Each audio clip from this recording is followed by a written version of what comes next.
Hola a todos, hola Jorge, Hola, Hola ¿cómo Marta. estás? ¿cómo estás, Marta? ¿Qué tal? ¿Cómo andás? No te veo acá, pero bueno, Ah, bueno, hay un montón de gente. sí, es que estoy en el modo de tela entera, así que, Ah, ¿cómo estás? Hace rato que no bien. hablamos. Sí, un montón. ¿Todo bien por allá? Bueno, Bueno, Mejor, mejor no mejor que entremos en acá. detalles. Mejor que acá. un poquito mejor, sí. Ah,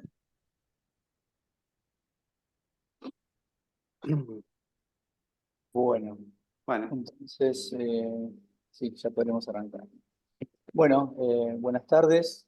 Eh, Muchas gracias por conectarse. Hoy es la primera conferencia virtual, ¿sí? Del ciclo 2024 de la SAN, algo que ya empezó hace 3 años, ¿sí? Es una de las de los efectos colaterales, podemos decir, buenos de la pandemia, ¿sí? Y hoy tenemos el honor de recibir como speaker a Jorge Kilfeld de la Universidad Federal de Río Grande do Sul.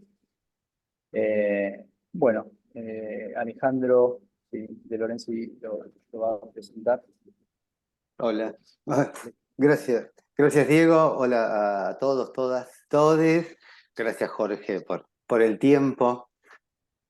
Podría hablar 14 minutos mínimo de Jorge y sería breve con eso, muy resumido, pero voy a marcar algunas cosas que me encanta, que es licenciado en física, ¿no? Que siempre lo vuelvo a leer, a veces me llama la atención de nuevo, y es maestro y doctor en fisiología en la Universidad de Río Grande do Sul, en el Departamento de Biociencias.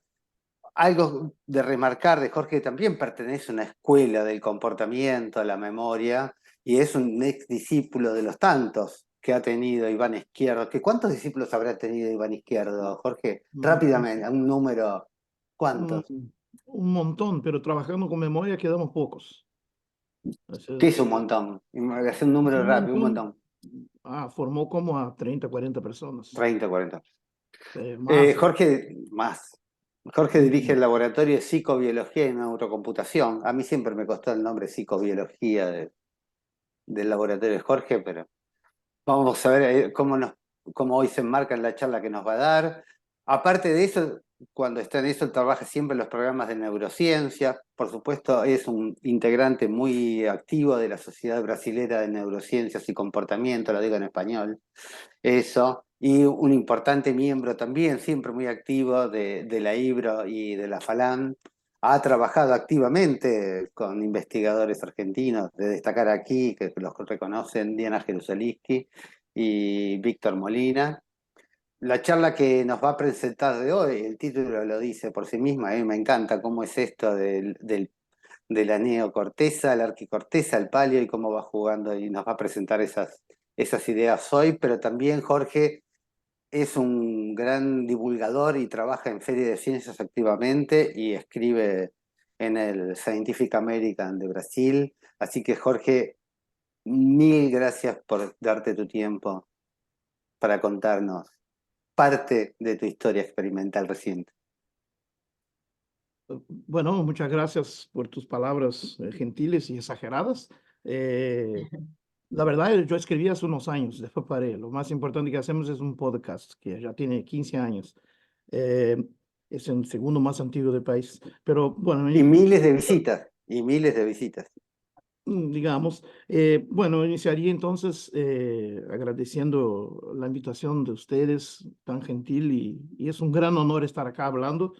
Eh, Ojalá puedan interesarse entonces por un poco de lo que hacemos. Yo hice una selección de trabajos más comportamentales, ¿no? No serán datos más hardcore, pero la discusión que quiero poner es interesante porque pone bajo la luz de la evolución, ¿no? Del darwinismo, digamos, y eso es como decía Dobzhansky, ¿no? En biología nada se entiende, nada se puede comprender, sino bajo la luz de la evolución, ¿no? Yo creo mucho en eso y creo que puedo dar una pequeña contribución en eso.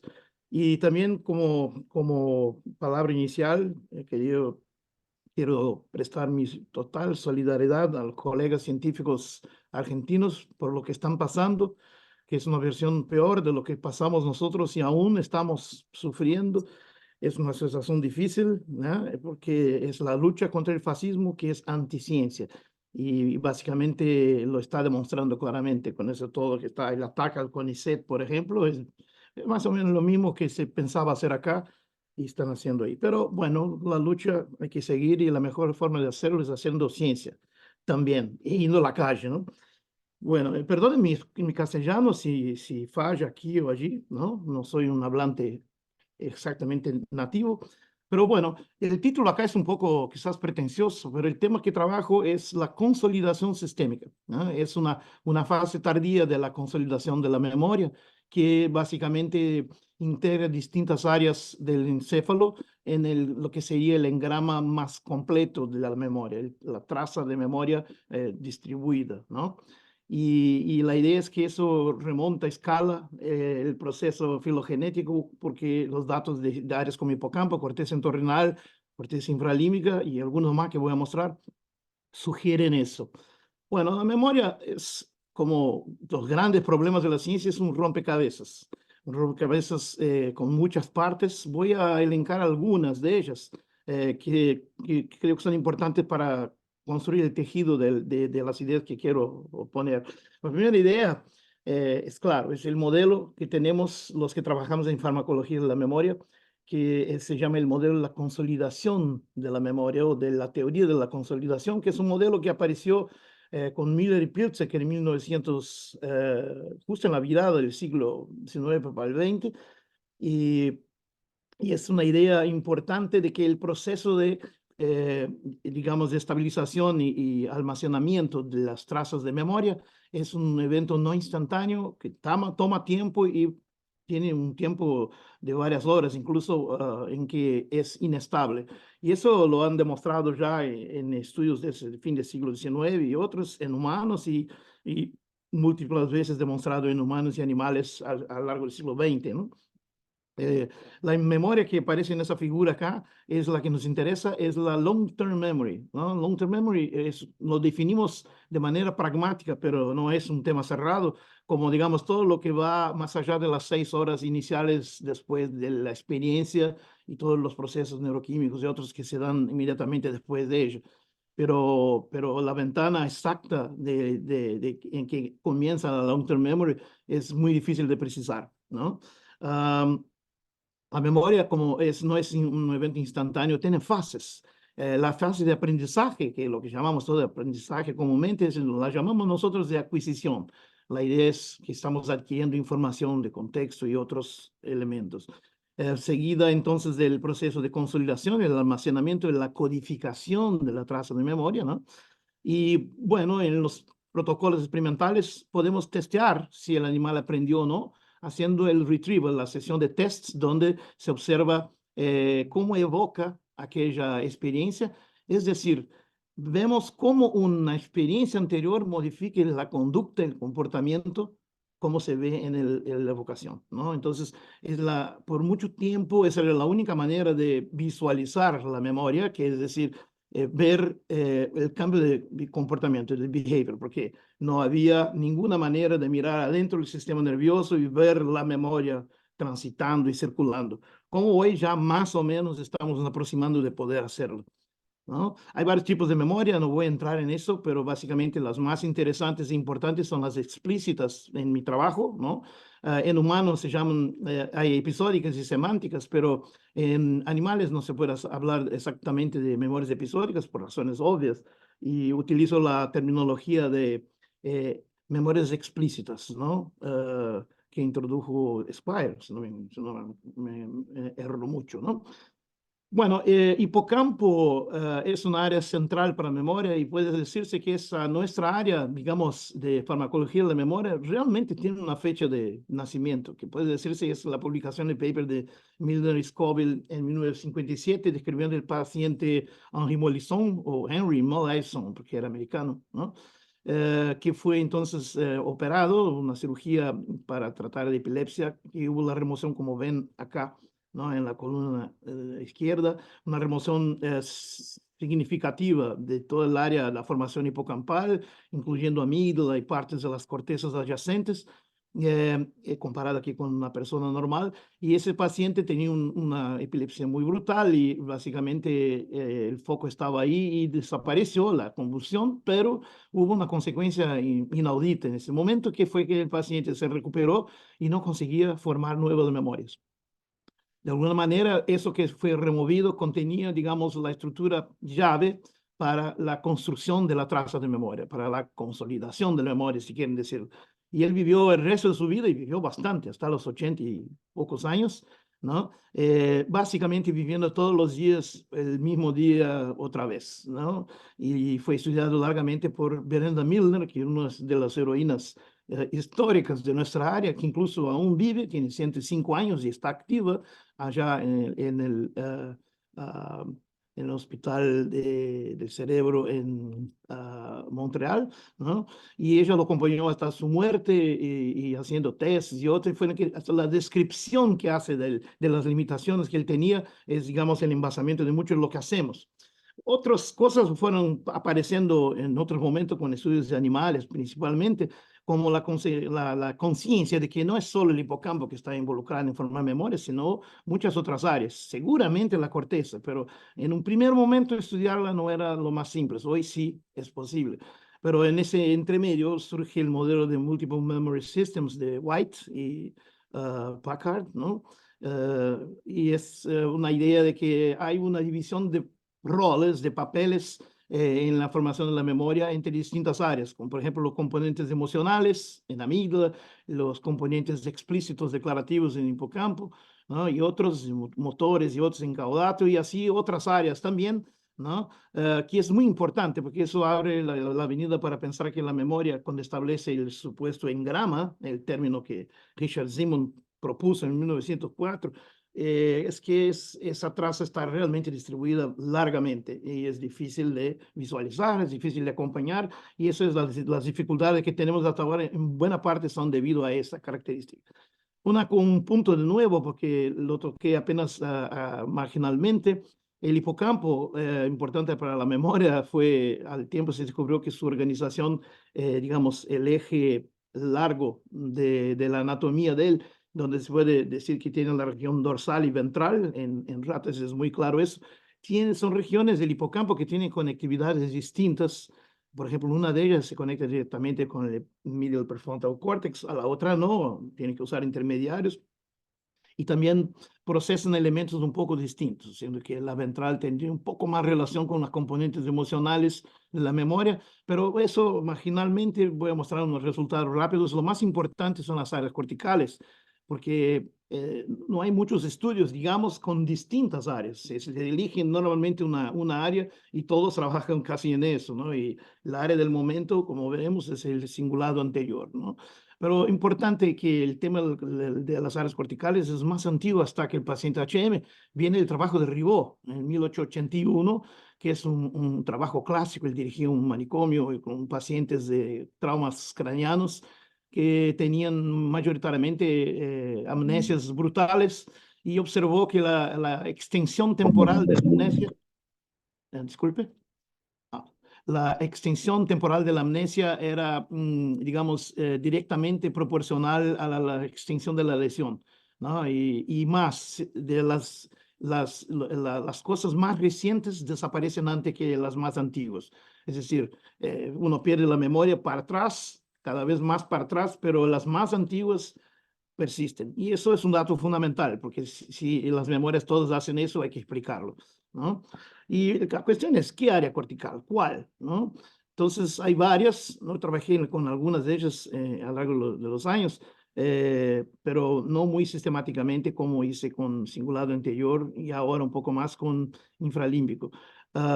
Pero la que más trabajé, y aún es una línea importante en el laboratorio, es la corteza entorrinal, ¿no?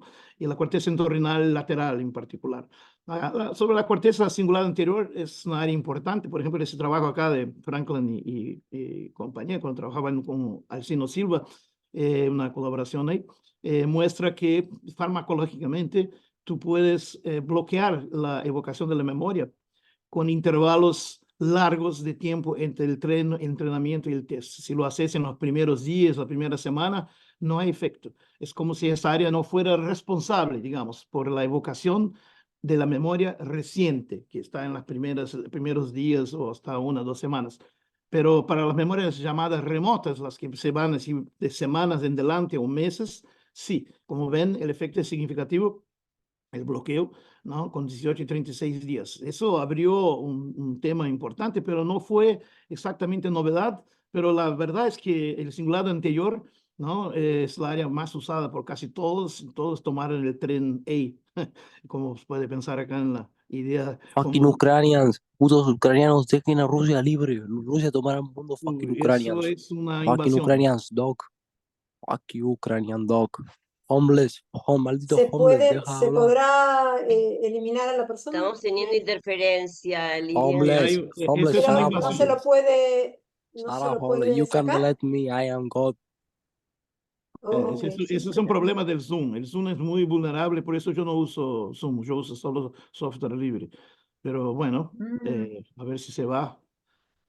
Bueno, saliendo de eso, las áreas corticales de la corteza prefrontal medial son varias, pero el cingulado anterior es apenas una de ellas y es la más estudiada, claro, pero están también el prelímbico, el infralímbico y otras adyacentes que ya varios grupos están, digamos, investigando. Bueno, un poco una definición de lo que es la consolidación sistémica, antes explicando lo que sería la primera fase de la consolidación, que sería la consolidación sináptica, ¿no? O celular, que se da al nivel de sinapsis o de las propias células, sin entrar en grandes detalles, ¿no? Sabemos que eso ocurre porque eso involucra, digamos, plasticidad neural para que la traza Rusia libre, Rusia libre, de... ucranianos, ucranianos, puto, ucranianos, Rusia. Así es complicado. Sí, A sí, ver, sabremos apechugar. ¿cómo Eso. puedo? Entonces, básicamente uno puede, por ejemplo, con inhibidores de síntesis proteica, bloquear ese proceso de consolidación que se da en las primeras horas. Y si lo bloqueas, la memoria no dura, no forma una memoria de largo plazo, básicamente. Entonces, la consolidación sináptica es el primer paso y son muchos, en una coreografía de muchas enzimas y sistemas. Pero hay dos tipos de consolidación, básicamente. Esa sistémica y como mencioné antes, la consolidación, disculpe, la celular o sináptica, y la que mencioné antes es la consolidación sistémica, que se da más tarde y es importante para, digamos, el establecimiento de las relaciones de distintas áreas del encéfalo. Y uno de los elementos más llamativos de esa consolidación sistémica es que el hipocampo, que es tan importante para la consolidación de la memoria, es también importante para la evocación de la memoria reciente, cuando lo testeas con intervalos cortos. Pero si lo haces con intervalos mucho largos, muy longos, muy demorados, básicamente no se encuentra, no hay efecto de las drogas, por ejemplo. ¿No? Ya la corteza normalmente no funciona bloquearla farmacológicamente en los primeros días, pero si dejas más tiempo, cuando lo observas semanas después, esa es la área que responde al bloqueo farmacológico. Entonces, digamos, ese es el dibujo básico de la consolidación sistémica y es importante decirlo, tuvo muchos nombres con distintos autores: corticalización, gradiente temporal, reorganización jerárquico-anatómica. Incluso el concepto de consolidación sistémica lo presentó Yahin Duday en el año 95, 96. Y en esa época varios grupos estaban encontrando cosas similares, pero con términos distintos. Incluso yo trabajaba aún en mi postdoc con Iván Izquierdo, donde hice toda mi formación, y publicamos un trabajo en el 96, otro en el 97, exactamente. Resbalamos en el mismo tema de la consolidación sistémica, pero eso es lo que estábamos viendo, ¿no? Entonces, ese tema se puede decir un poco más, por ejemplo, tomando esa tarea clásica, ¿no? Una tarea, digamos, de condicionamiento clásico, de miedo condicional al contexto. En el animal está en una caja, recibe un shock, ¿no?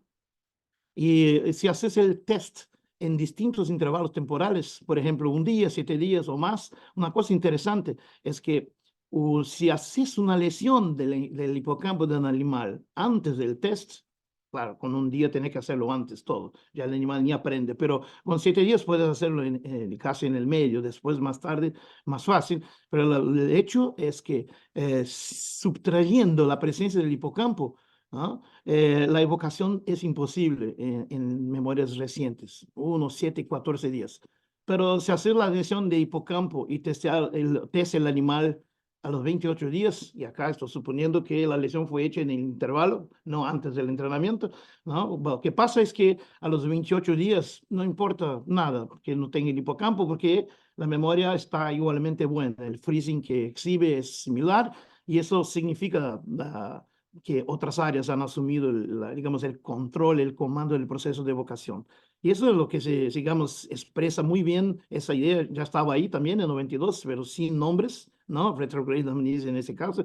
Básicamente una reorganización anatómico-funcional a lo largo del tiempo que va distribuyendo la memoria y aparentemente llegando a la corteza y las áreas corticales, el hipocampo en un momento deja de ser significativo.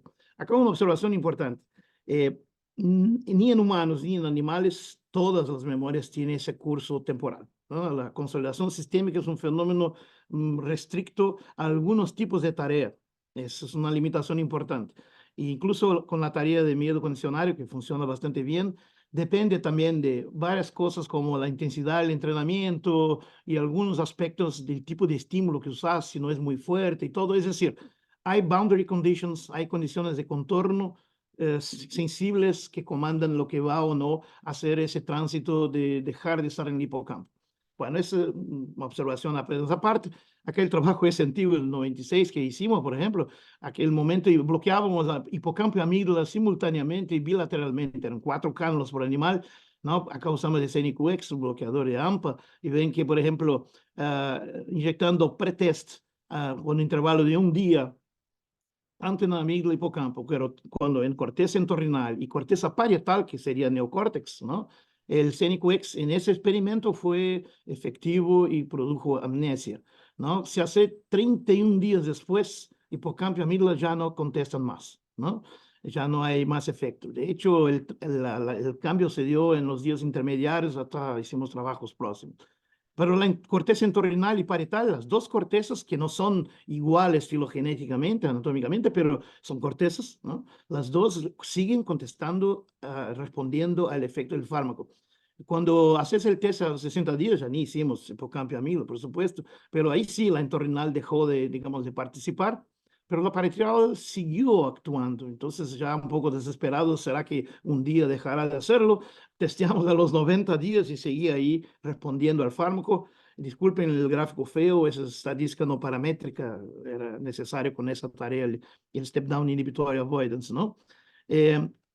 Entonces, digamos, lo que sabemos así, hay varios autores encontraron la consolidación sistémica en evidencias, como por ejemplo esos 3 papers de los años 90, ¿no? Consistente con la idea, ¿no? Por ejemplo, todos son trabajos con hipocampo y muestran con el pasar del tiempo, incluso acá intervalos muy grandes, el hipocampo no es más importante para evocar la memoria.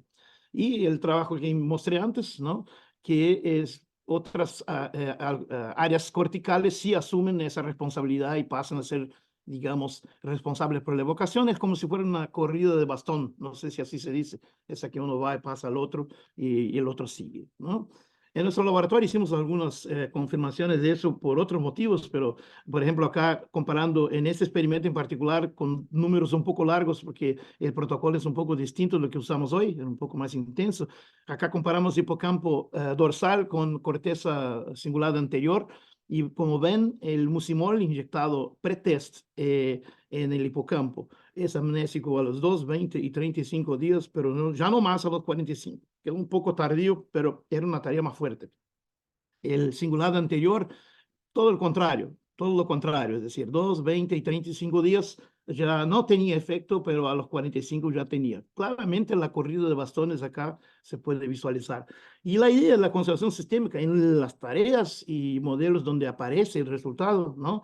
Son más o menos como ese dibujo en el paper de Franklin Bontempi, ¿no? Que es, digamos, el más clásico de todos, no es el último, pero es que de alguna manera las áreas corticales todas están, digamos, se conectan a partir del hipocampo, pero también el hipocampo, porque es un área que se conecta muy bien con muchas cosas, es un área muy antigua, el hipocampo, la formación hipocampal es un área arquicortical, es la más antigua corteza que hay, con 3 layers, 3 camadas, ¿no? Y se conecta con esas áreas, es decir, en el comienzo, en el aprendizaje, son todas esas conexiones que uno ve acá a la izquierda, que después, con el pasar del tiempo, ¿no?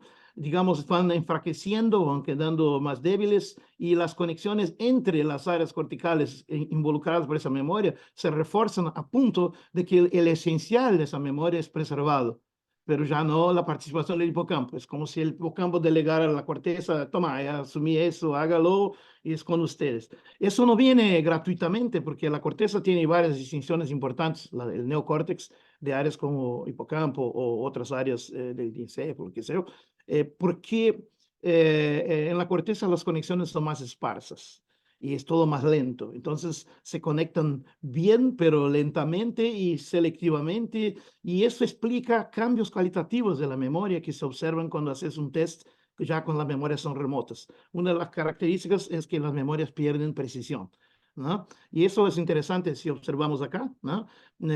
Claro que en el trabajo de Kim Infanzelo claramente en 28 días llama la atención, ¿no? ¿Qué significa eso? Que la memoria en ese punto ya está independiente del hipocampo. Pero hay estudios más recientes ahí, como ese de Wilkin y Silva, ¿no? Del 2007, comparando allá el testeo en dos contextos, el contexto del entrenamiento y un contexto similar, pero no el mismo. Es decir, se testea la capacidad del animal de discriminar sensorialmente un contexto del otro y responder de acuerdo, ¿no? Entonces, el animal que está fue entrenado en el A y fue puesto en el B, reconoce que no, ese no es el A, aunque es similar, entonces no necesito tener miedo, no hago freezing, ¿no? Ven acá la curva temporal muy similar a de Kim Fanzelo, donde intervalos de 1, 14 y 28 días, ¿no? El entrenamiento, el test en el contexto del entrenamiento, el contexto A, y del nuevo, el B, ¿no? Son distintos, es decir, discrimina bien a un 14, ya no tanto a los 28 y para nada en 36 días. Y eso no es quizás esa generalización del miedo que ocurrió ahí, es una pérdida de precisión en la evocación. Y bueno, no debe ser una coincidencia, las dos cosas están muy involucradas y tienen que ver con la anatomía, la naturaleza de la corteza. Otro trabajo nuestro, el 2012, hicimos, por ejemplo, acá solo el hipocampo, ¿no? Para mostrar esas dos ideas simultáneamente. Acá testeamos, el animal recibió un mucimol pretest y fue testeado en dos contextos, el del entrenamiento y un nuevo distinto, similar pero distinto. Entonces, el animal acá está solo el test, ¿no? El test en el contexto correcto le da un freezing elevado, es decir, se acuerda muy bien que tomó shocks ahí. En el contexto nuevo no frisa porque se acuerda que no fue ahí. Y cuando recibe mucimol, ¿no? Mismo en ese nuevo, no, no se acuerda porque ahora bloqueó la estructura temporalmente y la necesita para evocar. Esos son los 2 días de entrenamiento. Entonces, lo que vemos acá es la precisión y la dependencia de hipocampo simultáneamente en nuestros datos. Pero haciendo el intervalo de 28 días, ven, es el mismo dibujo experimental, pero ahora para memorias remotas, ven qué pasa acá, que el contexto nuevo ahora tiene miedo a él. Responde casi tanto freezing cuando en el contexto original. Y el mucimol también no tiene efecto. Es decir, simultáneamente perdió la precisión y quedó independiente del hipocampo. Es decir, hubo una pérdida de precisión que llamamos de generalización. Generalización es mi tema favorito y principal ahora en el laboratorio. Estamos desarrollando en distintos ángulos. Es un término que también necesita una redefinición cuidadosa porque es muy dependiente del método de definir y, digamos, cuantificar lo que sea la capacidad de distinguir dos contextos. Y ese es un tema largo. Pero vamos a quedar con esa visión simple, es que perdió precisión, ya no identifica más, contesta como si fuera el mismo original. Y es una cosa adaptativa, es interesante, es importante, ¿no? El generalizar memoria es una manera de transportar experiencias previas para situaciones similares y no tener que vivirlas efectivamente. Digamos, para nuestros antepasados era interesante cuando uno entra en una caverna y es atacado por un oso y sobrevive, es interesante cuidar con las próximas cavernas. Entonces, generalizar el miedo es una cosa adaptativa. Bueno, hay un trabajo otro con reconciliación sistémica, pero no voy a detenerme en él, con su corteza cingulada anterior. Pero, por ejemplo, una de las dimensiones que estamos estudiando, estamos en los varios trabajos comparando efectos de machos y hembras, y también les interesa la ontogenia. En ese trabajo, justo que publicamos hace poco, en 2022, hicimos la comparación en animales machos y hembras con 42 días de edad que se califican como adolescentes tardíos, pero no adultos maduros, ¿no? Y se vio esa característica interesante, ¿no? Que las hembras ya hacen la respuesta total como adultas de una constelación sistémica, ¿no? Es decir, discriminan bien con intervalos cortos, pero pierden la discriminación en los intervalos más largos, ¿no? Y ya los machos hacen una cosa curiosa, no discriminan desde el comienzo los dos contextos, y eso no cambia a lo largo del tiempo. Es decir, tienen maturidad para acordarse de la experiencia y tienen miedo de todo. Bueno, eso es seguro, porque si no se meten en problemas muy fácilmente. Pero el tema es que eso significa también que la circuitería responsable por ese proceso, que sería la constelación sistémica, no está tan amadurecida como la de las hembras. Y esa es la hipótesis básica, no es nuestra, pero también estamos trabajando en eso, ¿no? Es que, digamos, tiene que ver con la presencia de hormonas sexuales de manera estable y eso realmente define cómo amadurecen distintas áreas. Bueno, dejando eso de lado, volvemos a sintetizar. Constelación sistémica, entonces, eso, ¿no? La confirmación anatómica que hacemos con Musimol, suprimiendo un área y viendo si es importante o no, y la confirmación, digamos, cognitiva de observar si hubo cambio cualitativo en la memoria, especialmente generalización de la traza. Es básicamente eso en distintos contextos. Bueno, paso a los resultados que lo voy a mostrar muy rápidamente para no aburrirlos, pero es muy simple, es decir, las conclusiones al final se puede costurar, ¿no? Bueno, las tres áreas que exploramos fue el hipocampo dorsal y también el ventral, un pequeño estudio preliminar ahora, la corteza entornal lateral y la región de la corteza infralímbica, ¿no? Interesante observar desde ya que esas tres áreas tienen filogenías distintas. Esa es una corteza de 3 camadas, considerar el arquicórtex muy antiguo que ya surge en los peces. Ese acá es el paleocórtex, una corteza casi igual a la neocorteza, pero aún inmatura, tiene alrededor de 5 camadas, se define de manera un poco indecisa, pero acá en las áreas neocorticales todas son clásicas cortezas de 6 camadas, isocórtex, ¿no? De metodología, básicamente hicimos entonces la calulación estereotáxica bilateral de la estructura blanco, ¿no? La tarea fue el condicionamiento miedo-contexto, el condicionamiento de miedo-contexto en freezing, ¿no? Observación de freezing, y la droga fue el Musimol, que es un agonista GABAérgico, y la idea acá es, inyectando esa droga que tiene efecto reversible con el tiempo, ¿no? Suprimimos la participación de la estructura, por lo menos de las células que están atingidas por el fármaco. Pero el efecto se va en pocas horas y se puede retestar, cosa que hicimos. Entonces, iniciamos con la corteza dorsal, ¿no? Acá, por ejemplo, con intervalo de 2 días, el trabajo es todo el de mestrado y también doctorado de Fernanda, que aparece ahí, Fernanda Lotz Alves. Y bueno, con el intervalo de test de 2 días, el Musimol es efectivo y el animal no se acuerda de la tarea. Es decir, el hipocampo es importante para reconocer el contexto de aprendizaje en intervalos de memoria reciente, ¿no? Como el efecto ocurrió significativamente, hicimos el retest 3 o 4 horas después y el efecto se fue. Eso es para demostrar que lo que observamos acá antes fue realmente el efecto farmacológico. Bueno, también testeamos en contextos similares y ahí hicimos con 3 o 4 distintos, intentamos hacer un gradiente de contextos. Esa fue una pesadilla metodológica que más o menos superamos ya, pero es muy difícil, realmente por eso que muchos no lo hacen, ¿no? En un contexto, digamos, similar, pero, digamos, distinto, y claramente el animal lo distingue, es decir, congela menos y además no responde al Musimol para ese contexto, ¿no? Y haciendo los 28 días, que es el intervalo que observamos antes también, que el hipocampo dejaba de actuar, ¿no? Ven que interesante, otra vez, es una réplica, ¿no? El Musimol no es amnésico, y en el contexto B también no, aunque ahora ya tenga un aumento de la performance comparado con el de los 2 días, y eso puede tener que ver con incubación de medo y otras cosas. Resumiendo esos datos, el hipocampo tiene esa característica de ser sensible al Musimol en memorias recientes y bloqueable a memorias tardías. Hicimos un piloto nomás, más o menos preliminar, pero ya bastante conclusivo, de la corteza ventral, disculpe, el hipocampo ventral. Y lo que pasa acá, en resumen, es así, no hubo efecto en este fármaco, en la corteza ventral, la manera que hicimos, en el dibujo experimental que hicimos, aunque pueda parecer que tenga, no hay efecto significativo. En nuestro laboratorio no usamos apenas el P para decir si el efecto existe, ¿no? También usamos un marcador de tamaño de efecto, como por ejemplo el Cohen o otro, ¿no? Yo usé el Cohen en los primeros papers, porque también hay que atentar por las crisis que tenemos con la crisis de verificabilidad y del P. Entonces, acá los P si aparecen y pongo una estrellita es porque son significativos y tienen un tamaño razonable, es decir, no son poca cosa, sino quedaba en duda. Bueno, la conclusión preliminar es que aparentemente Ventral no participa de la evocación ni reciente ni remota, pero el N no es tan grande, vamos a ver si se sostiene.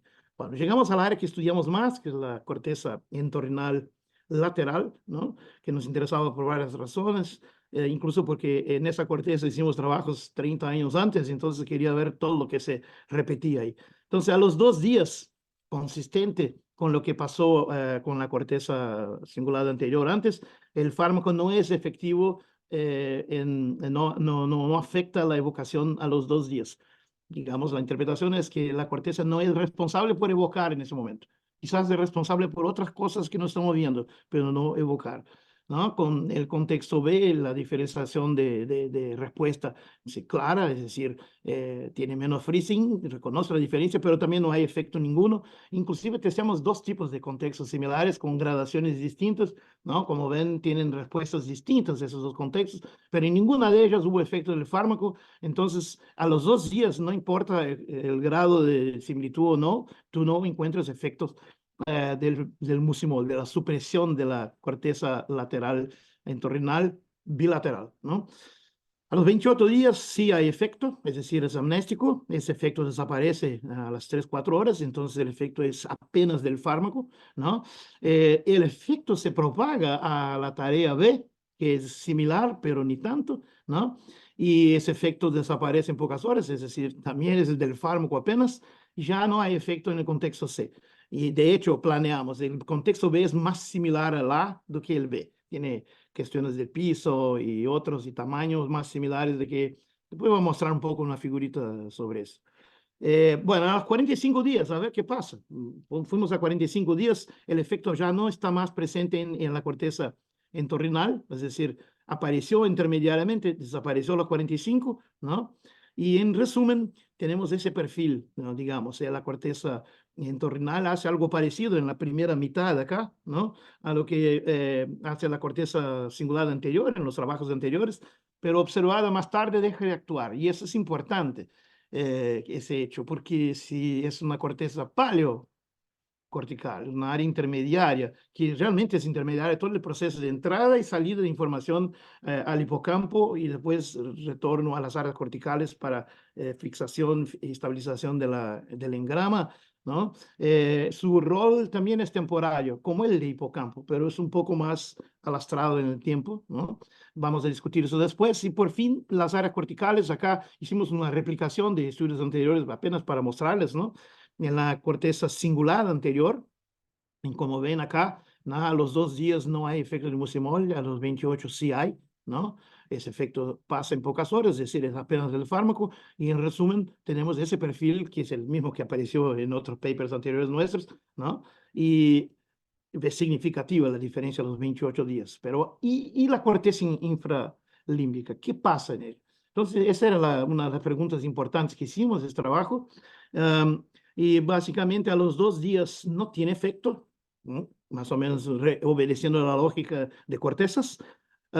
Intentamos hacerlo más próximo, en las 14 días, a ver qué pasaba. También no tuvo efecto, ¿no? En ese periodo hicimos 2 contextos distintos y no hubo, es decir, en ese contexto no discriminó tanto en el contexto C como en el A, es decir, 14 días aún tenía capacidad de discriminación, pero no contestó al mucimol, ¿no? A los 28 días el efecto casi aparece, pero no es significativo, no tiene un tamaño bueno, ¿no? El resumen de la novela es que no hay estrellitas en ese gráfico y aunque muchos deseemos que a los 28 días pueda ponerle allí una estrellita, no aparece.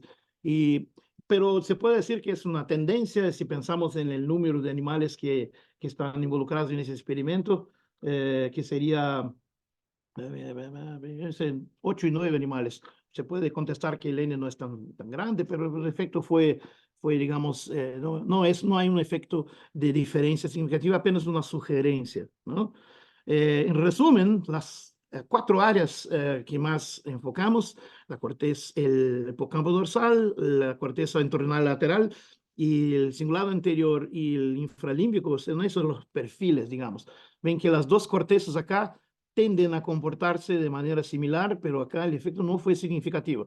Claro, hay una cuestión que pueden estar pensando inmediatamente. Y más tarde, ¿cómo es? Hicimos 45 días en el LEC, deberíamos hacerlo también para esas áreas. Eso aún no está hecho porque son experimentos más largos y aún no se pudo hacer, pero uno de ellos, del infralímbico, está en andamiento.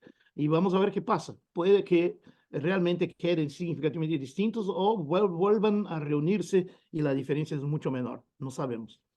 Bueno, las áreas corticales que vimos a lo largo de los años, entonces, que están, digamos, involucradas en la evocación de memorias remotas de más de 2, 3 semanas. Me disculpen el ruido, pero hay una obra acá cerca, no pude evitarla.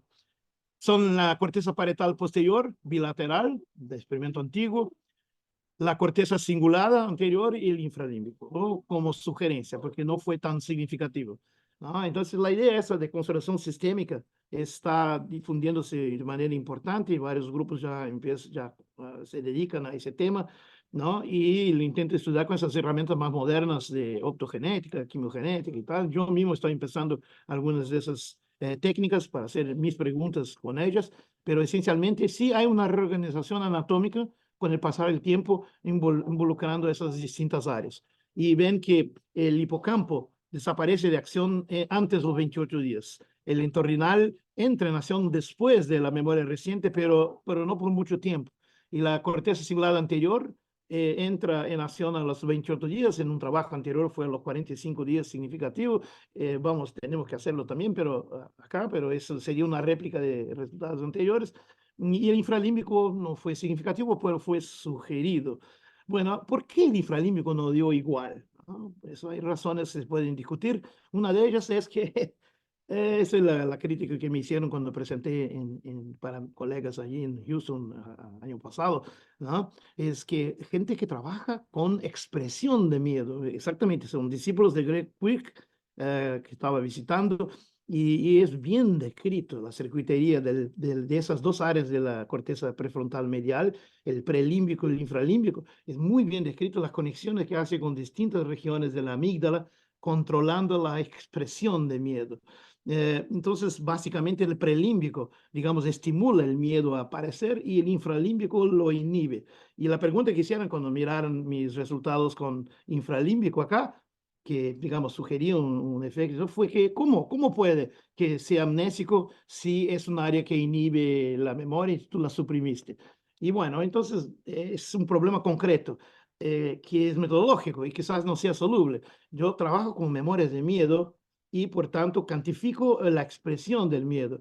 Si una área inyectada con una sustancia está involucrada en las dos cosas, en la memoria, en la formación de la traza y evocación de la traza de memoria, y también en la expresión de la respuesta conductual, bueno, no tengo cómo separarlas fácilmente, ¿ya? Estamos en eso ahora, intentando distinguirla. Hay unos estudios ahí que más o menos sugieren que no nos afecta la expresión, pero también, y eso que puedo decirles, no es porque esas áreas están, digamos, funcionalmente involucradas en la respuesta de miedo así, que su rol en memoria, que tiene esa y muchas otras conexiones, tiene que hacer exactamente lo mismo. Entonces, por el contrario, quizás sea muy interesante que no pasó lo mismo o sugiere no pasar lo mismo, porque eso nos abre una avenida de investigación interesante y fascinante.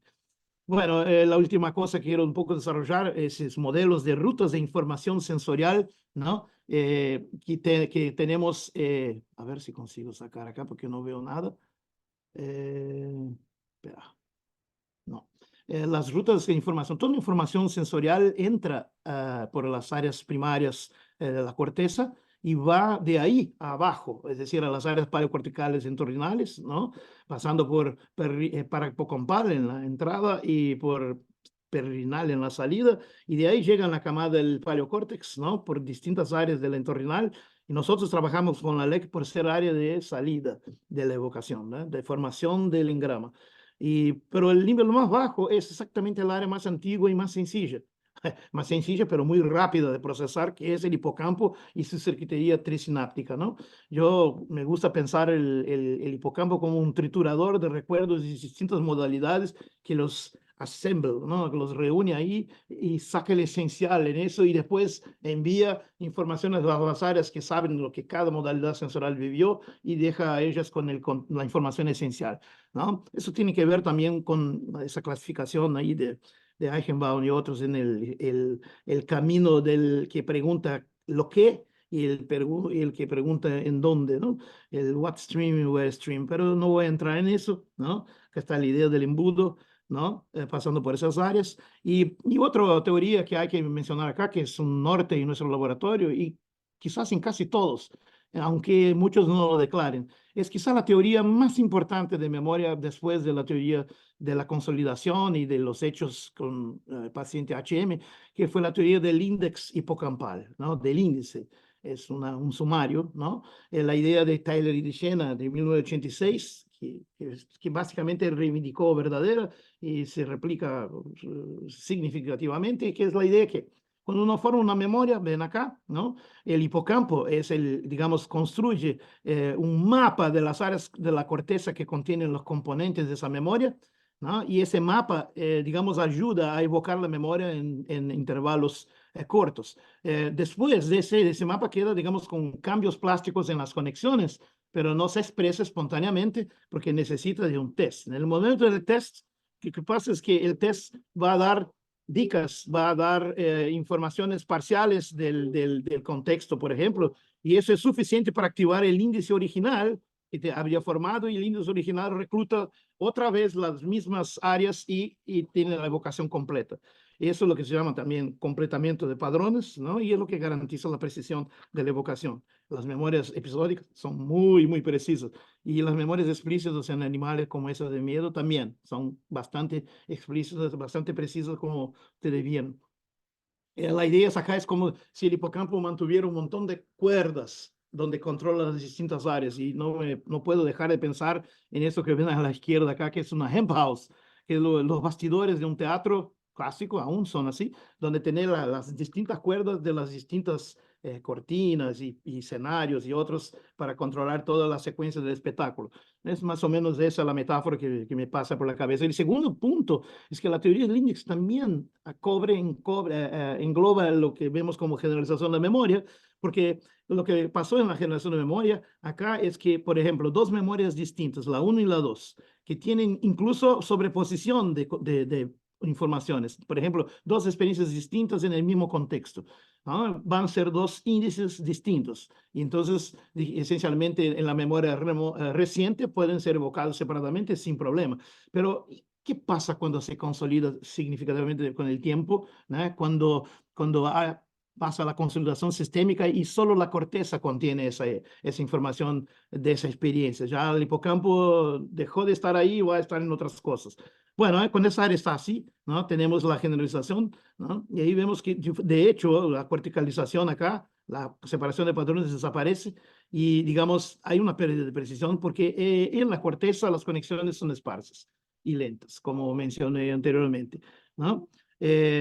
Puedo mencionar apenas una imagen acá para refletir sobre el tema de la esparcitud, no sé si así se dice, de las conectividades entre las áreas corticales, pero realmente el encéfalo de los mamíferos es esencialmente un sistema conexional selectivo y totalmente diversificado. No hay padrones repetitivos, no es un órgano de acción en masa, es un órgano de acción muy, muy, muy, muy selectivo y las áreas corticales tan extensas, tan importantes, con tantas células, así mismo se organizan en mini columnas y se conectan de maneras muy particulares, y eso es una frontera de la investigación científica que hay que explorar. Entonces, volviendo al modelo de Franklin y Bontempi en ese dibujito acá, ¿no? Básicamente observamos, por lo menos en el cingulado anterior y sugerido en infralímbico, exactamente ese padrón acá.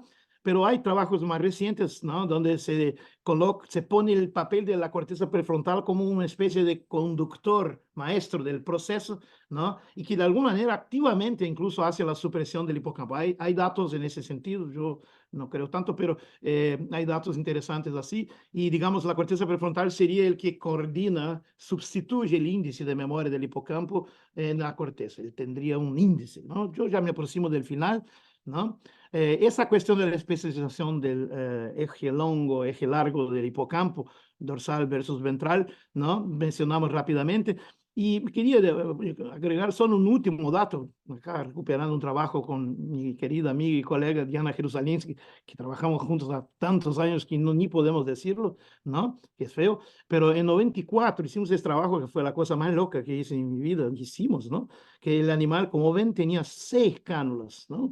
El hipocampo bilateral, amígdala bilateral y corteza entorrinal bilateral. No sé cómo hicimos, pero hicimos y fue lindo. Una cosa que dio bastante trabajo. Y la idea acá es estudiar un poco las relaciones entre amígdala y hipocampo en memorias recientes, o por lo menos en la formación inmediata de la memoria, y la corteza entorrinal, ¿no? Y una información que se descubrió en ese trabajo fue que si uno suprime con mucimol la área de la corteza entorrinal durante la adquisición, es decir, una inyección pre-entrenamiento, la área está, digamos, suprimida, desligada, desconectada por la duración de la adquisición, ¿no? Esta área no responderá al fármaco como respondería si no hubiese la corteza sido bloqueada acá. Es decir, para que la corteza, esa corteza en particular, la entorrinal, participe de la evocación de la memoria después, ella tiene que estar activa y vigilante durante la adquisición. Y eso es un poco para romper el mito de que qué áreas son reclutadas en el momento de la consolidación, del momento de la adquisición y consolidación.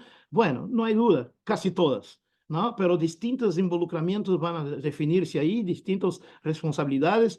Y cuando uno pone drogas no encuentra efecto ahí, pero quizás porque no ponemos la droga certa, el sistema certo, no estamos viendo con la luz en el lugar correcto. Pero no hay por qué suponer que la área está desligada esperando que el hipocampo le entregue después, pasar el tiempo o la información. Y eso es muy claro. Entonces acá se demostró eso, que es otros trabajos que hicimos después también confirmaron, ¿no? Como el trabajo de Rodrigo acá, si uno suprime el área cortical, desaparece, digamos, la responsabilidad al fármaco que normalmente ocurriría en el test remoto.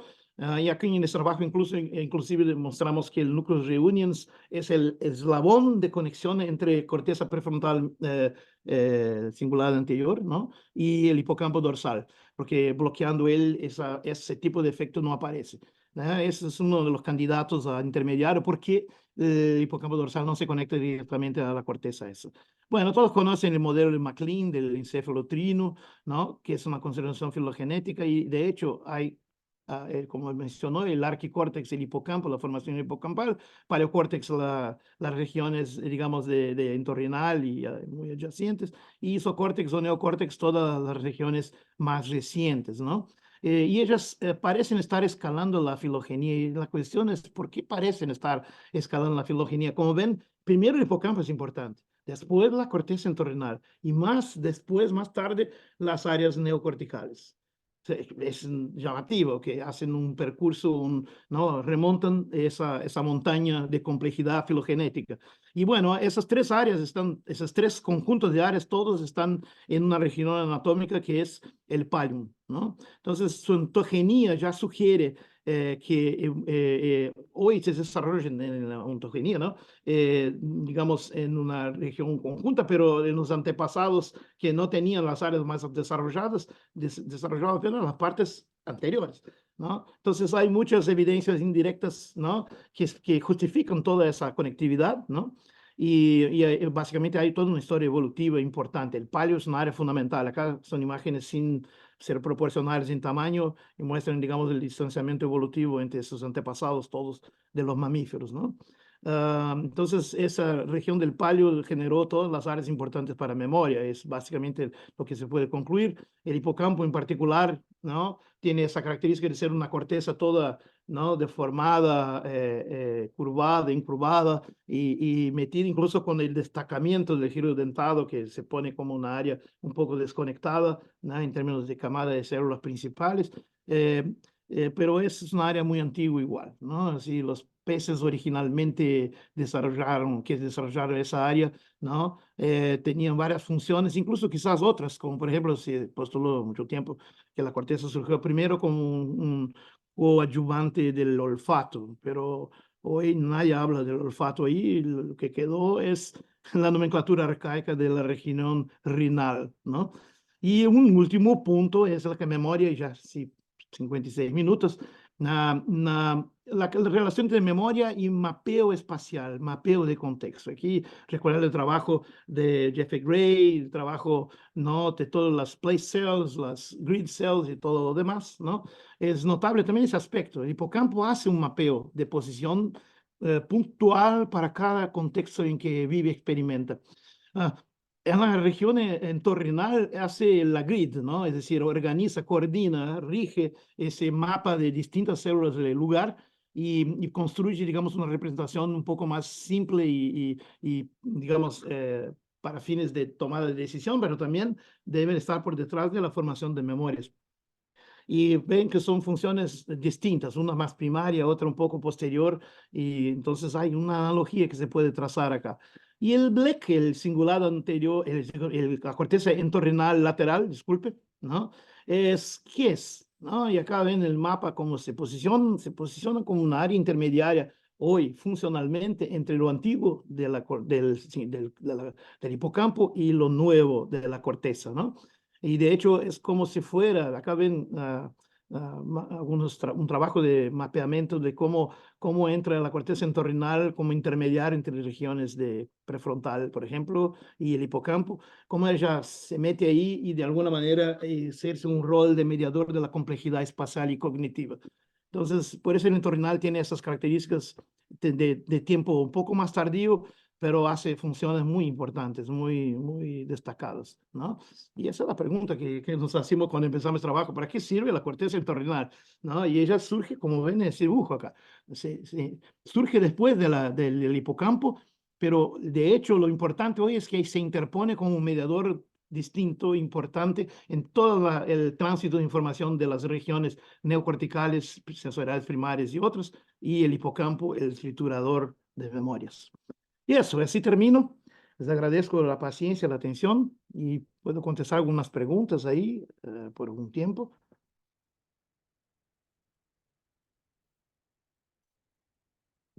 No sé si se cortó algún momento. No, no se corta. Porque no veo nada. A ver, voy a sacar la lámina acá. Quiero mostrar acá esa imagen acá que quería terminar mostrándola, ¿no? Hola, Mariano, ¿cómo está?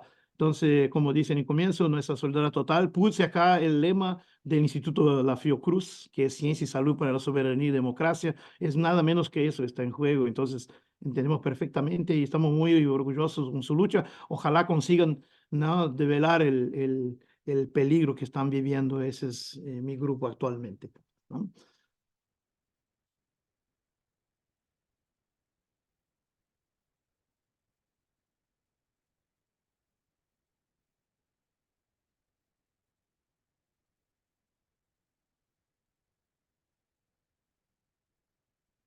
Cintia, Marta, a ver los nombres acá todos. Alejandro, ¿tenés una pregunta? Hola Diana, no te había visto, estaban todos ocultos. Bien. Marta. Estás muteado, Alejandro. Arturo también está ahí en el oscuro. Hola. Pero, ¿cómo estás? Ramiro, bueno, un montón de conocidos. ¿Hay preguntas? A ver, en el chat.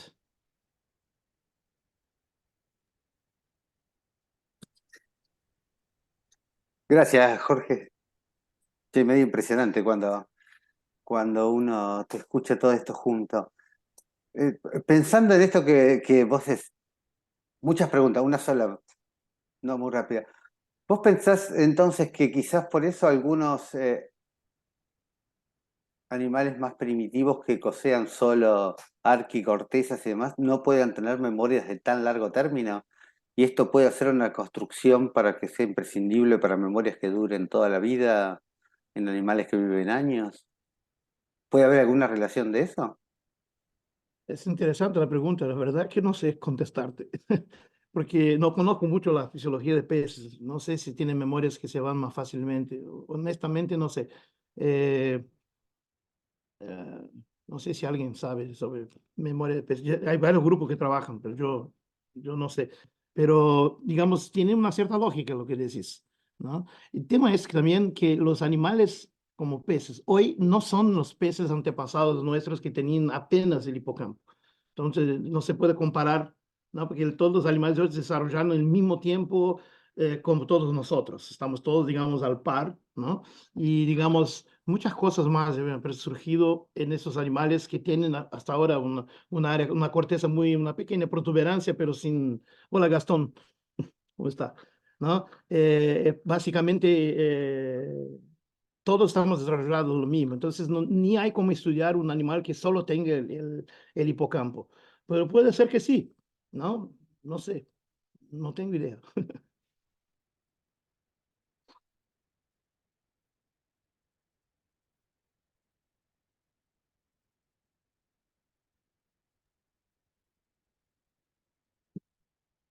¿Alguna otra pregunta?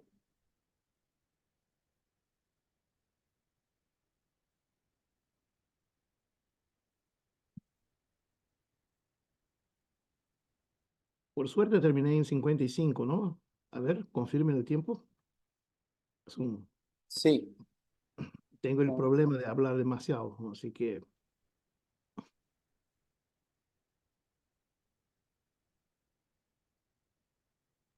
Gastón está intentando hablar y no consigue. ¿podría hacer alguna pregunta? Ah, ok. A ver. ¿Por qué no puedo hablar? Buena pregunta la corteza entorrenal medial. La verdad sí, pero hay tanto que hacer antes que no sé cuándo comenzaremos, ¿no? Eh, pero digamos, el primer momento sería mapear. Tengo dos trabajos para publicar aún ya más o menos listos y, y mucho más que pensar. Entonces, aún no llegamos en poder, digamos, comparar los dos. Ahí sí puede ser que sea muy interesante. Ya sería una cosa un poco más del mecanismo de esa trituración de información, si es que es así. A mí me parece una idea, es una metáfora, la metáfora que utilizo, pero es una metáfora muy seductora, ¿no? Entonces, habría que hacer dibujos experimentales que puedan, eh, digamos, evidenciar diferencias interesantes de esas cortezas. No solamente hacer esa pregunta grosera que dice si esa área participa o no de la simple evocación, si depende del área, que hago con un fármaco como Mucimol, ¿no? Ya hice con otros también, pero ese es el principal. Y, y también si la conducta cambia significativamente, sí. No sé, serían experimentos distintos, creo. No lo pensamos aún.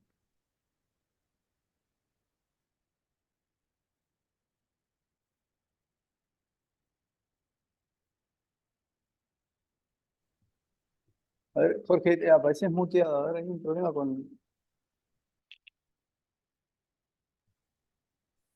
No estamos Ahí va, autorizados a hablar. ahí va, ahí Por va, ahí eso va. no podemos Ahora hablar sí, ahora ninguno. sí. El anfitrión No, el problema bloqueó surgió todo.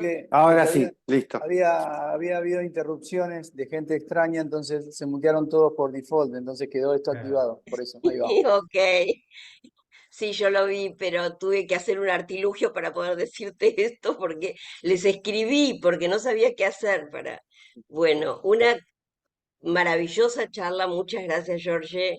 Me hiciste acordar cuando operábamos juntos para poner esas 6 cánulas hace 30 años. Eran difíciles esas operaciones y las hacíamos uno al lado del otro. Y fue una época muy, muy linda, maravillosa de descubrimientos sobre la memoria. Eh, Muy interesante lo que dijo Alejandro, porque justamente se da una tensión en la evolución cuando todavía no hay paleo real y, por supuesto no hay neocórtex, se da una tensión importante seguramente entre la genética y el comportamiento, que luego, digamos, es como si el comportamiento se va complejizando a medida que aparecen estructuras corticales más importantes y entonces, bueno, probablemente pase un poco lo que dice Alejandro, ¿no? O sea, a partir de que se va complejizando, hay más comando, no tanto en lo que es genéticamente predeterminado, sino en la posibilidad de modificación del comportamiento. Entonces, esa evolución es muy importante que surge con el desarrollo del paleo y el neo, ¿no?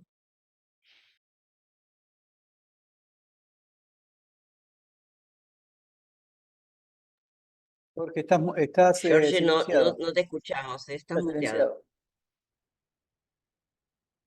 Ahí estás. Ahí Fui va. mutado. Sí, ahí va, ahí va. Disculpe. Sí, interesante lo que dices, de verdad, que pensar el problema así con esa lógica de qué es lo que pasó en la evolución, eh, puede dar ideas de por qué las cosas son como son y no de otra manera. Digamos, sería un guía heurístico para hacer preguntas, pero eh, tengo la idea, así que el crecimiento de la complejidad no es necesariamente el conductor principal del proceso evolutivo. Ahora, en ese momento, sí, ya surgen modelos interesantes de autores en teoría de evolución. Tengo un amigo acá que es un gran especialista en Darwin y evolución, que es Aldo Melender de Araújo, y siempre estamos al par porque compartimos dos disciplinas. Y él siempre habla en ese momento. Hace 20 años atrás no se hablaba de, digamos, si hay una tendencia a la complejidad en el proceso evolutivo. Pero ahora sí ya hay algunos elementos, especialmente la llamada ley cero de la evolución, no sé si conocen el modelo, es muy reciente, digamos, que de alguna manera propone que es un poco natural que se complexifiquen las cosas. Pero uno piensa así, la función cognitiva compleja tiene que tener una base igualmente compleja, ¿no? Puede que sea un accidente, es decir, la estructura, y como pasa en varias funciones biológicas, la estructura evolucionó para hacer determinadas cosas y esa estructura, ese substrato permite hacer cosas interesantes en otros contextos. Entonces hay una economía funcional. Pero acá ya Ujú, estoy viajando, ¿no? ujú. Es muy especulativo, no sé. No sé si era más o menos eso que preguntaste, Diana, porque el tema es vastísimo, ¿no? Eh, Sí, no, en el sentido de pensar en lo instintivo, que predomina lo instintivo, y después lo comportamental y sí, cultural, para decirlo de una forma genérica, supera lo instintivo. sí, Es una tensión que estaría jugando a lo largo de la evolución. Esa era la idea. sí, sí. Sí, esa Este, idea está en el modelo del cerebro trino de MacLean y varios otros, que ahora está siendo rescatado porque estuvo maldito por muchos años, ¿no? Porque era muy grosero, pero ahora sí ya hay cosas interesantes. Hay esa cuestión de la represión que áreas nuevas hacen sobre áreas antiguas, como pasa, por ejemplo, en la médula espinal.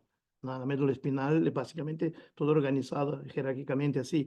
Y lo mismo debe pasar en las áreas más sofisticadas, pero digamos, no hay experimentos tan sencillos como el de la desrepresión, ¿no? Por ejemplo, el seccionar el cervical para observar los efectos, no hay cosas tan sencillas como esa para hacer en el encéfalo. El encéfalo está todo empaquetado de manera que metodológicamente es una pesadilla, ¿no? Tenemos que hacerlo farmacológicamente. Y yo soy un optimista de la farmacología, ¿no?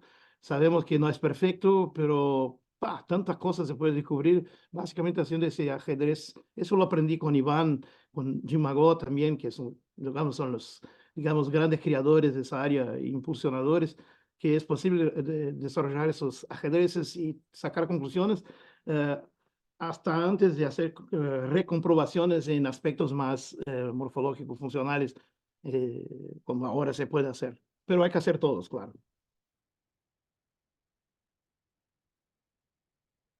es súper interesante todo lo que están viendo actualmente sobre las cortezas digamos, como la infralímbica y la cingulada, que Ah, prácticamente no sabíamos nada hasta hace relativamente poco. Eso es súper interesante. Y esta Ujú. cuestión de las memorias remotas, como, mm, digamos, uno puede preservarlas una vez que ya pasaron al nivel cortical, ¿no? Que era un poco esa idea que estaba subyacente en todo lo que discutíamos con Iván, con Izquierdo, cuando decíamos, bueno, pasa la corteza y se distribuye en la corteza, porque ahí es mucho más distributiva el fenómeno, pero bueno, no había pruebas de esto, era una elucubración, simplemente. sí, importante que mencionaste el circuitito, el problema del circuito de la expresión de miedo prelímbico versus infralímbico. Estamos estudiando ahora, es un proyecto entero del prelímbico. Incluso Fernández estuvo en Houston ahora trabajando con, que estamos implementando el Miniscope, ¿no? Como técnica. Y allá ellos hacen en prelímbico, porque Fabricio Domonte, que es el pues, investigador allá, que incluso trabajó en mi laboratorio en el pasado, estuvo estagiando ahí. Fabricio fue discípulo de Greg Quirk. Entonces él trabaja justo en ese circuito. Por eso fue interesante ir ahí, provocarlo. Ve, hice todo lo contrario de ustedes, a ver qué dicen. Y claro, quedaron así. Pues, ¿cómo puede ser? Pero ahora estamos poniendo a punto ahora los mismos experimentos con prelímbico y a ver lo que pasa. Mi suposición es que los mecanismos de memoria pueden estar siendo compartidos en parte con los mecanismos de expresión de miedo. No es necesario apenas que ellos sigan el mismo rotero, el mismo script. Es decir, las áreas encefálicas son multitask.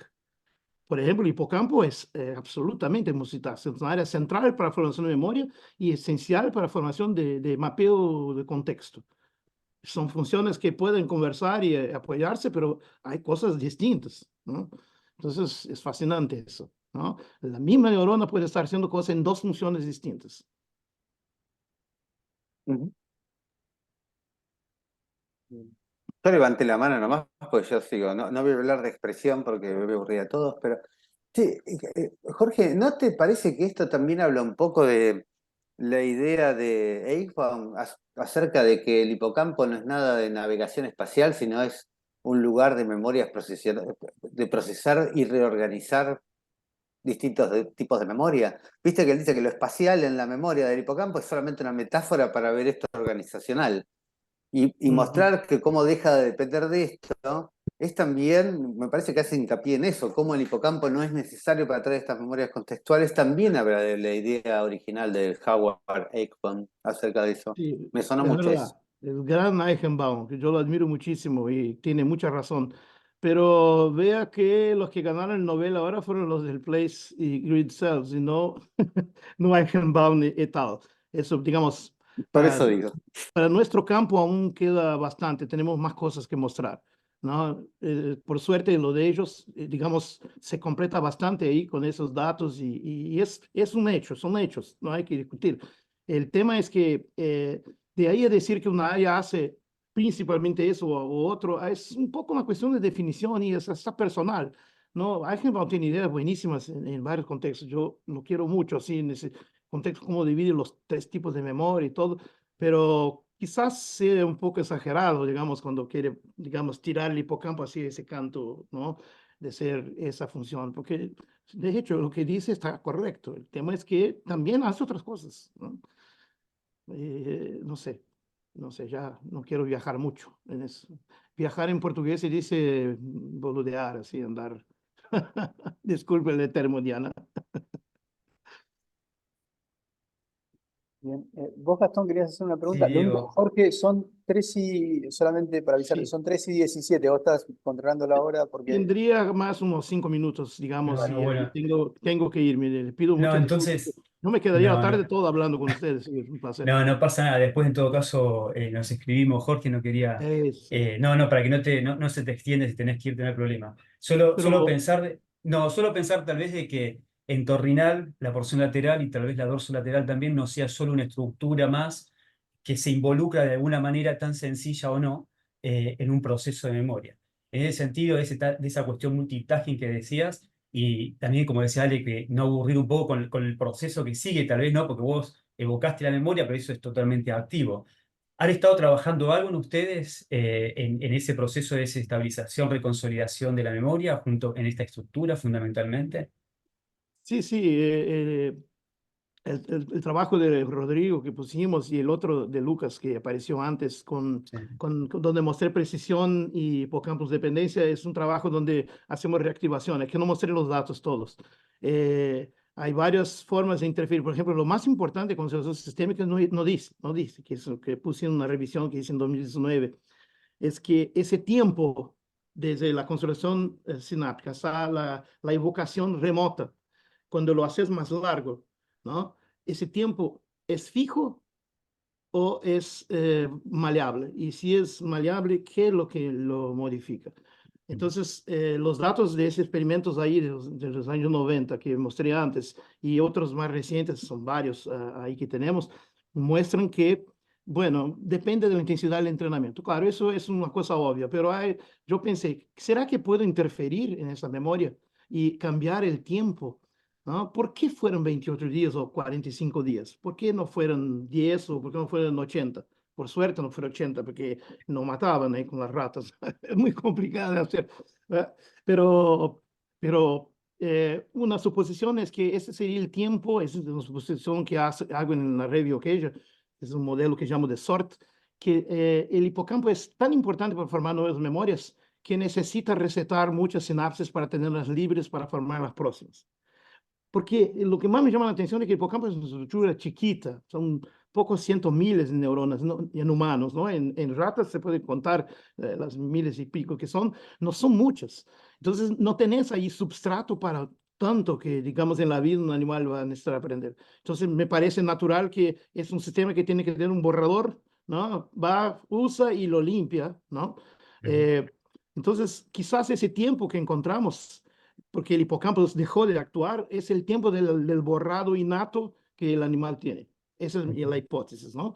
Entonces yo conseguí hacer interferencia, por ejemplo, con nuevos aprendizajes en medio al entrenamiento del test de esa tarea. Puse otras tareas, water maze, reconocimiento de objetos y todo. Y la idea es así, bueno, eso es un animal que estamos ocupando con muchos aprendizajes. Y no se olviden que el animal de laboratorio nuestro es el Ratus, ¿cómo lo llamo?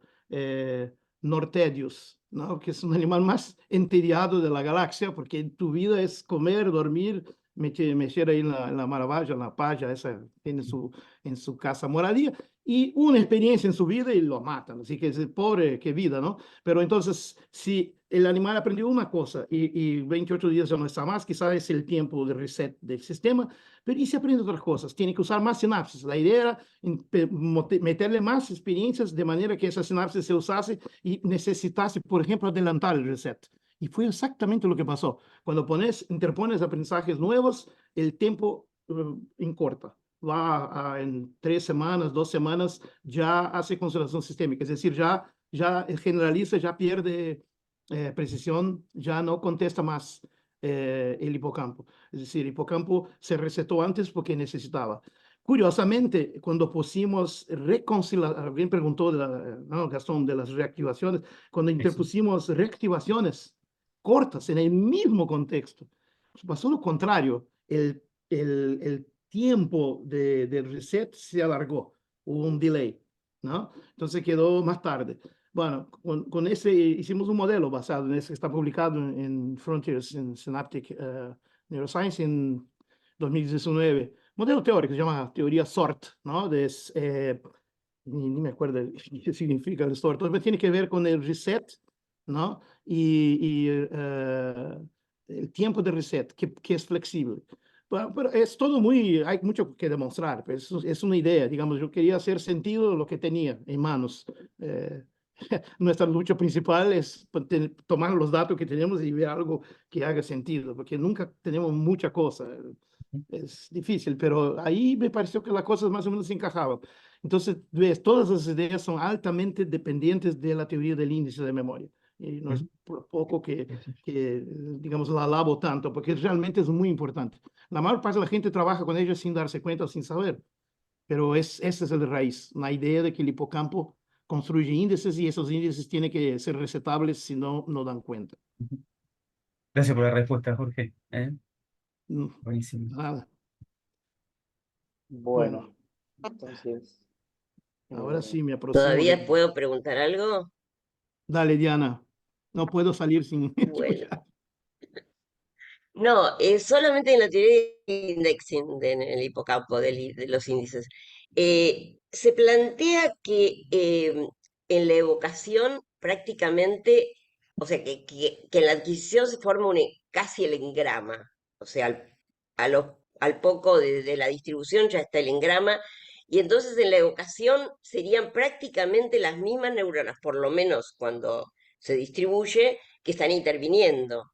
O sea, que en la teoría del indexing no hay intervención, por ejemplo, de la prefrontal como la organizadora. Eso es lo que no me queda No, claro. parece que sí hay, y eso no hay duda. Varios trabajos, incluso el nuestro, muestra. El Ah, tema es que esto está mezclado con el rol de memoria.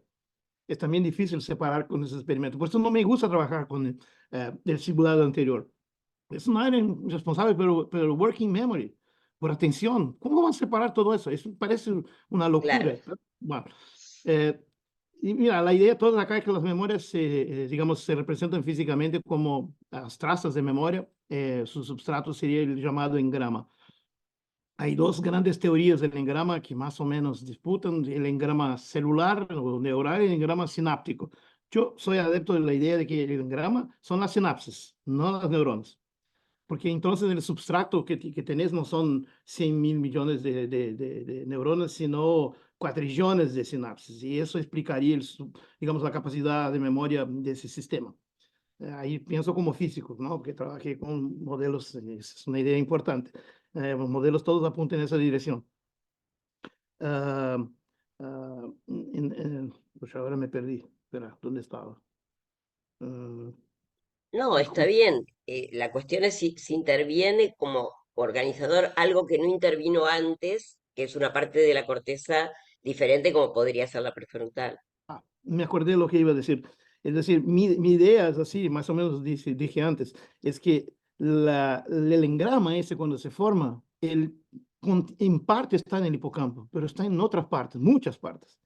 Y en algunas de esas partes no va a estar todo el tiempo. Las partes más ejecutivas, como el hipocampo, ¿no? Que hay que liberarlas para hacer otras cosas. Es una hipótesis, no sé, no está demostrada, pero es una hipótesis razonable en la idea del índice.